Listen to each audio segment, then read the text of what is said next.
My girlfriend looked me dead in the eye and said single dads are damaged goods without women like me to fix them. This was right after my 5-year-old daughter started crying because she didn't want to see mommy anymore. I had no idea how connected these two things were until I discovered what she had been telling my little girl behind my back.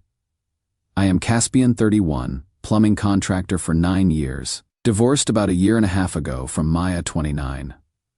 Nothing dramatic. We grew apart. The divorce was smooth, and we have maintained great co-parenting with our daughter Luna, 5. Maya's got Luna every Tuesday and Thursday evening, plus alternating weekends. She is an elementary teacher, amazing with kids, still a fantastic mom. Maya started dating someone new about 2 months ago. Kevin, who seems decent. Our co-parenting situation has been solid. 8 months ago, I met Serenity, 28, at a hardware store. She is a dental hygienist, seemed understanding about my divorced dad situation. Early on, she said the right things about respecting co-parenting, wanting to meet Luna when ready, understanding Maya would always be part of our lives. I think it is beautiful that you two can still work together for Luna's sake, she said during our 3rd date. That shows what kind of man you are. I thought I would hit the jackpot. Beautiful woman who got it, you know.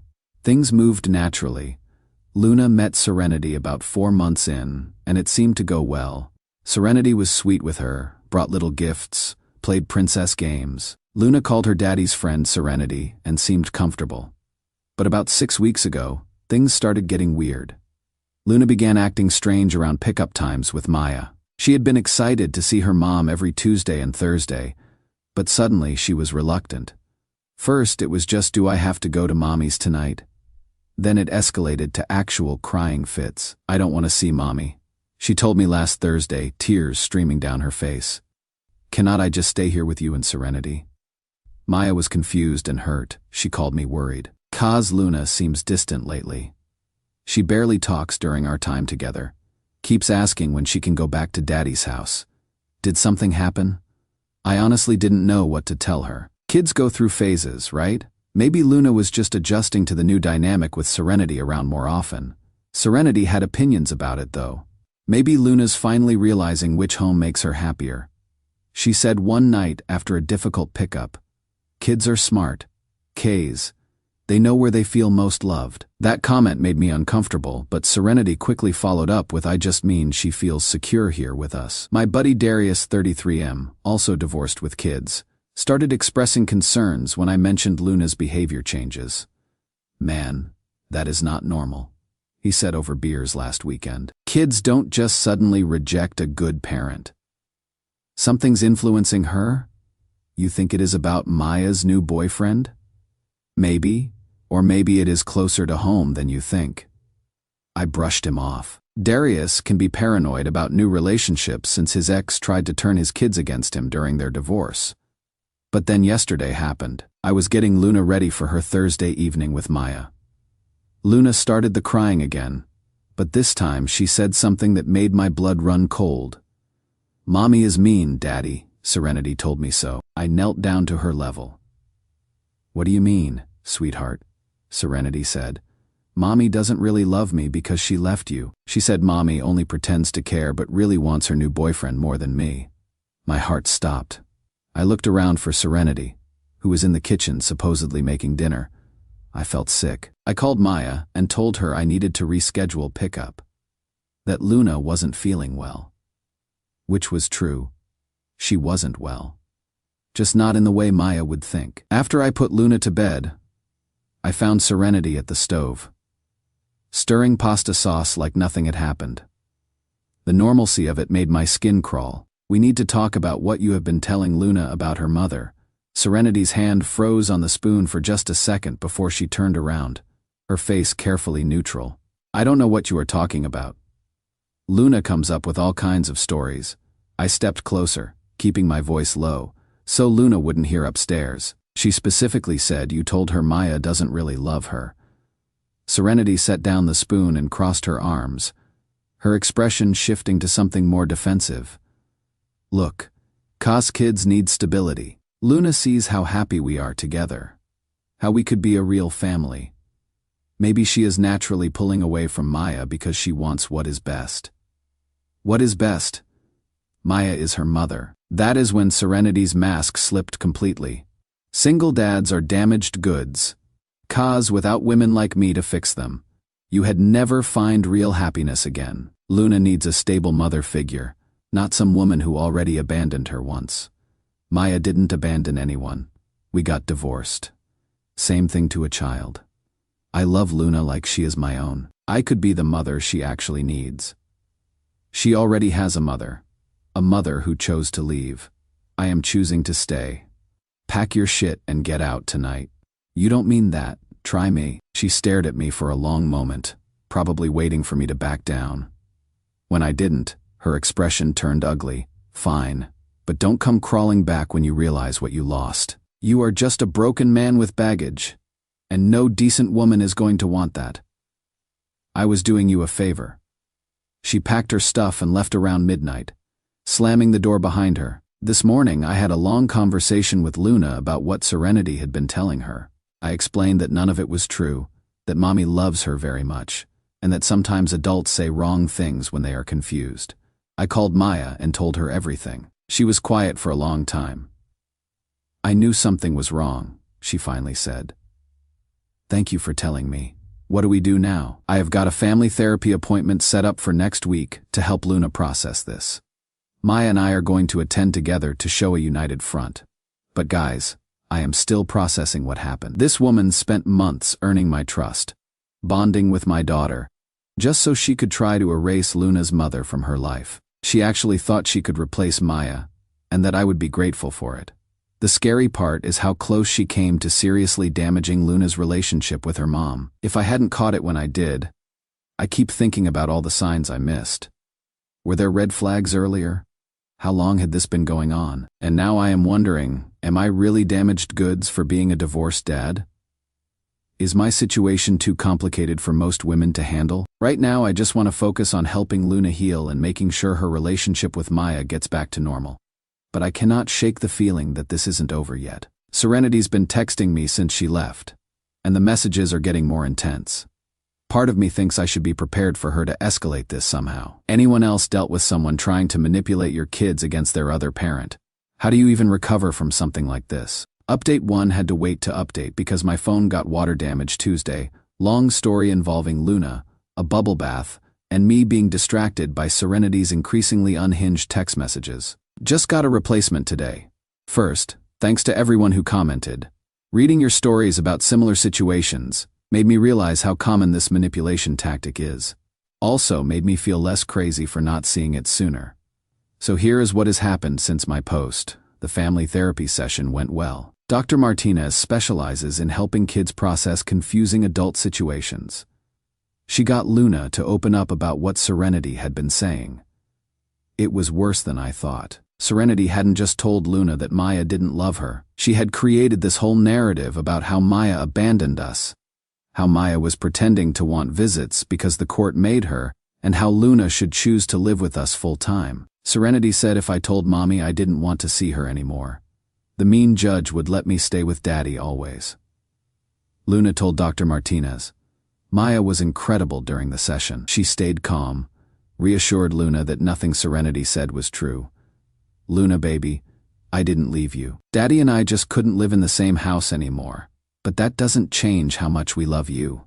You never have to choose between us. Dr. Martinez said Luna's young enough that the damage isn't permanent, but we need to be consistent in rebuilding her trust. She recommended continued sessions for a few weeks, and some strategies for reinforcing positive messages about our co-parenting relationship. Meanwhile, Serenity's texts escalated from apologetic to threatening.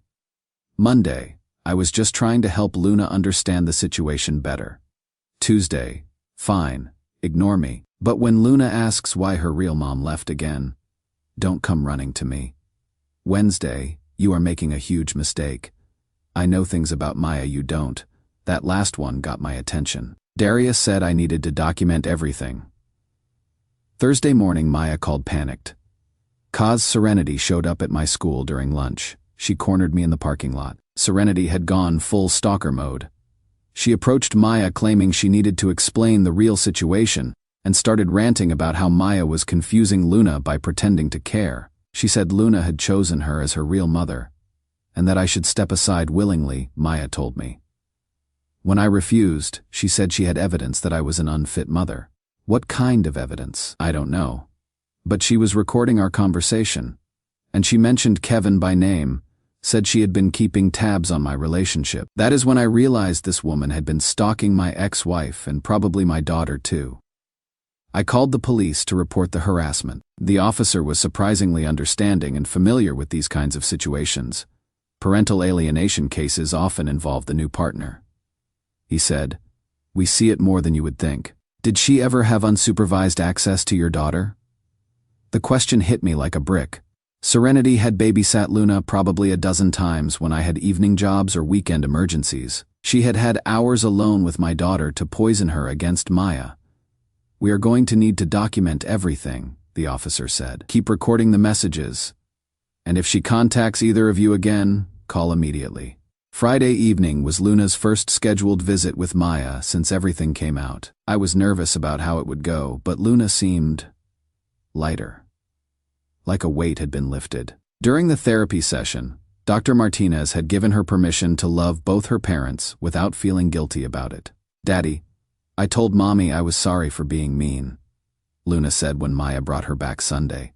"And Mommy said she was never mad at me. She was just sad." Maya and I talked for a few minutes during pickup. She looked relieved but exhausted. "Thank you for catching this when you did," she said. "I cannot imagine if it had gone on longer. I should have seen it sooner. We both trusted someone we shouldn't have. What matters is Luna's okay." I got a call from an unknown number around 10 p.m. It was Serenity's voice.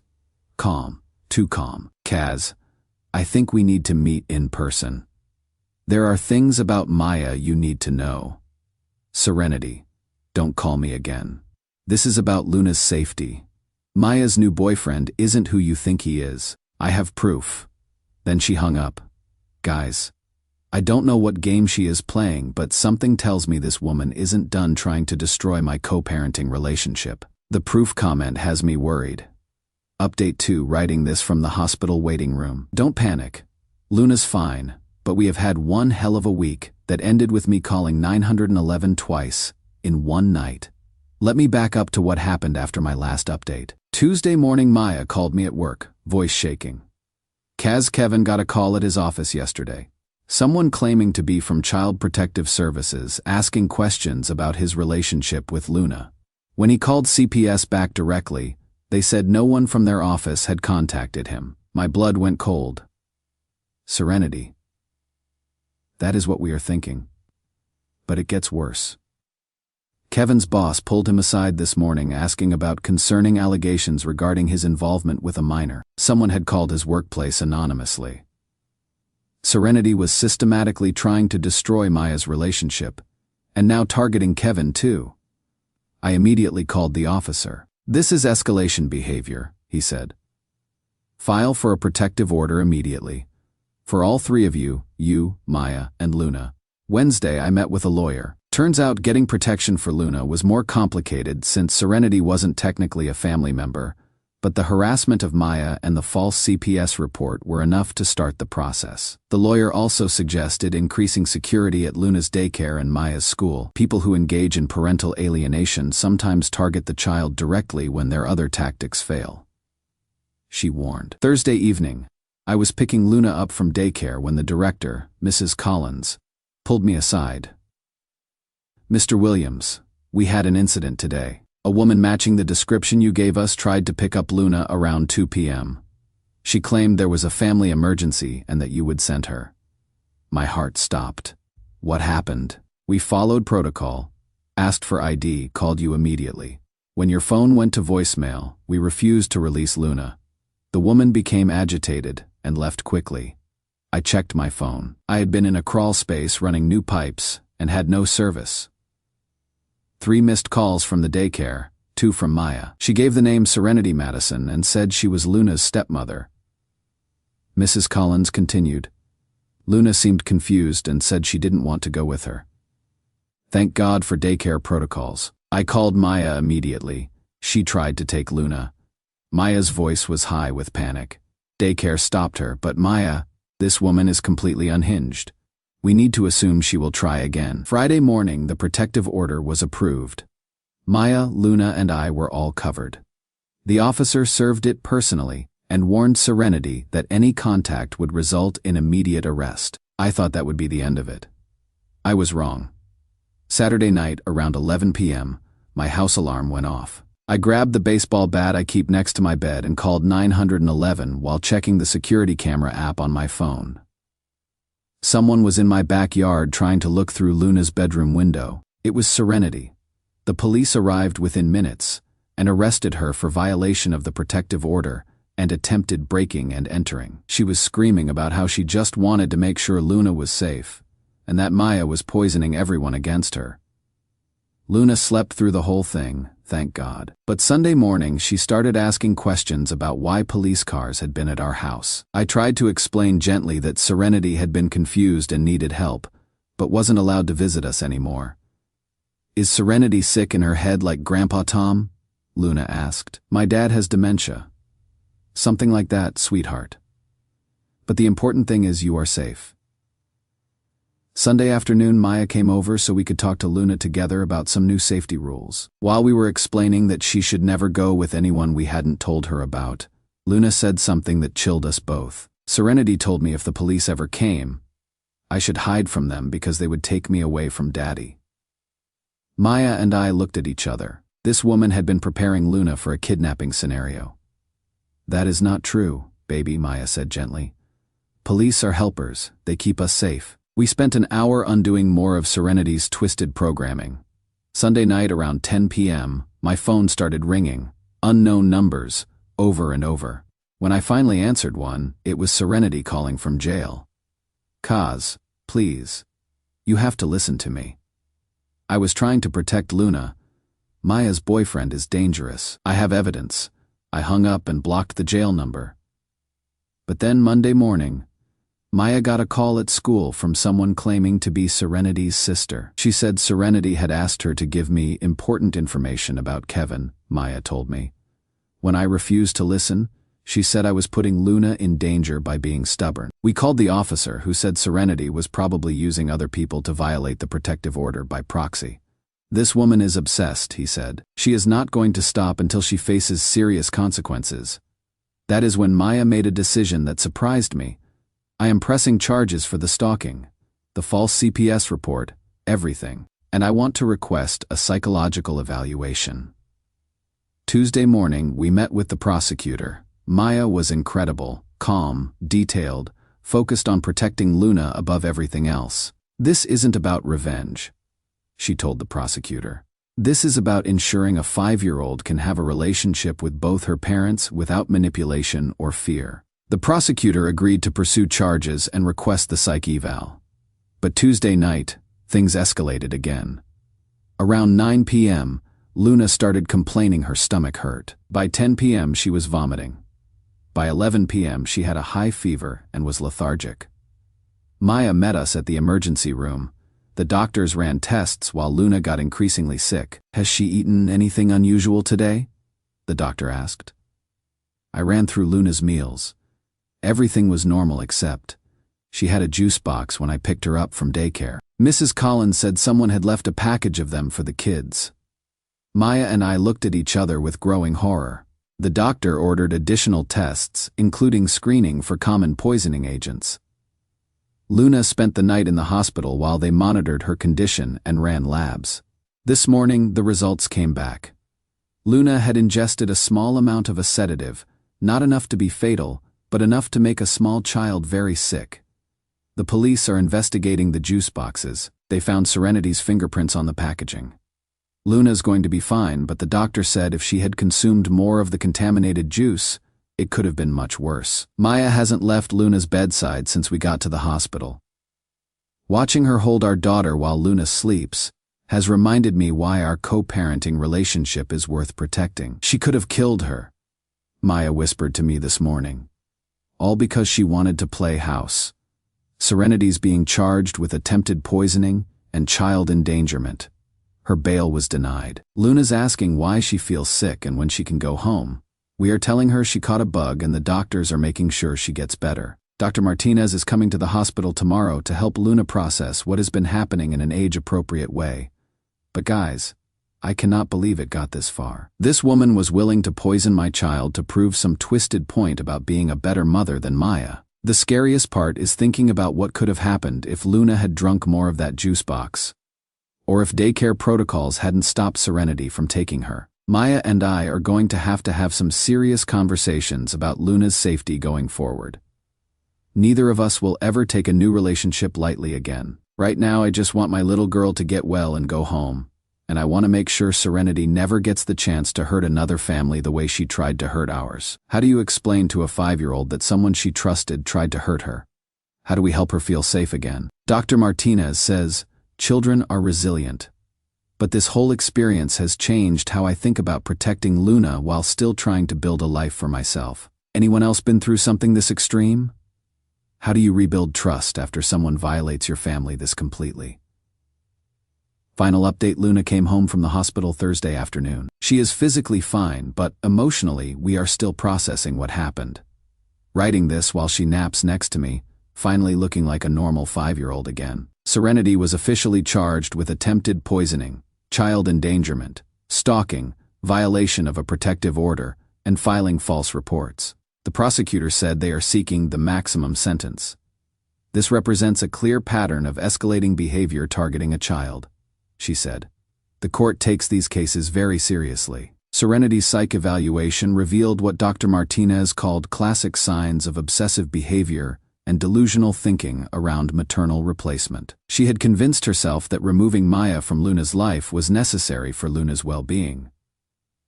The scariest part was learning how long she had been planning this. Police found a notebook in her apartment with detailed observations about Maya's schedule, Kevin's work routine, Luna's daycare pickup times, even my work patterns. She had been watching all of us for months.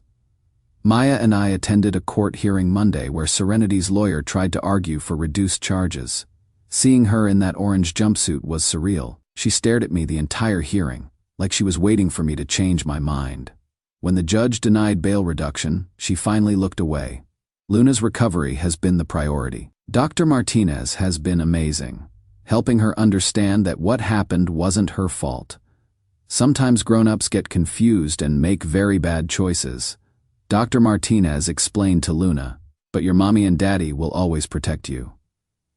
The best moment was Wednesday evening during Luna's first visit to Maya's house since the hospital. I was nervous, but Luna ran straight into Maya's arms. "Mommy, I missed you," she said.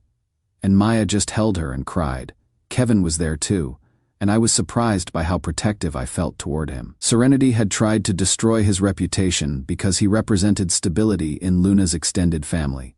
"Thank you for not believing the things she said about me," he told me. Never had a reason to. Maya's judgment is solid. It felt good to say that and mean it. Our marriage didn't work, but Maya's still an excellent mother. Serenity almost made me forget that. The ripple effects are still happening. Luna's daycare implemented new security protocols. Maya's school increased campus security. Kevin's boss formally apologized for entertaining anonymous accusations. But the most important change has been in how Maya and I communicate. We have started having weekly check-ins about Luna, not just logistics, but actual conversations about her emotional well-being. "I think we are better co-parents now than when we were married," Maya said. She is right. Crisis forced us to remember we are on the same team when it comes to Luna. But I did miss signs. The subtle comments about Maya, how she redirected conversations when I tried to include Maya in decisions. How she always had reasons why Maya's parenting wasn't quite right. I am in therapy now too, working through how to trust my instincts better. Luna still asks about Daddy's friend Serenity, but without the confusion and fear. Dr. Martinez says this is normal. Serenity was sick and made bad choices.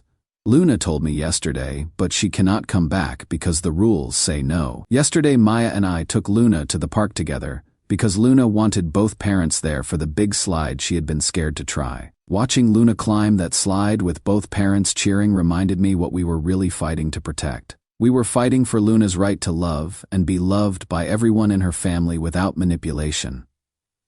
She deserves to see her parents working together. She deserves relationships built on truth. Serenity tried to steal that from a 5-year-old girl. That is unforgivable. But Luna's resilience has been the brightest light in this experience. Divorced dads.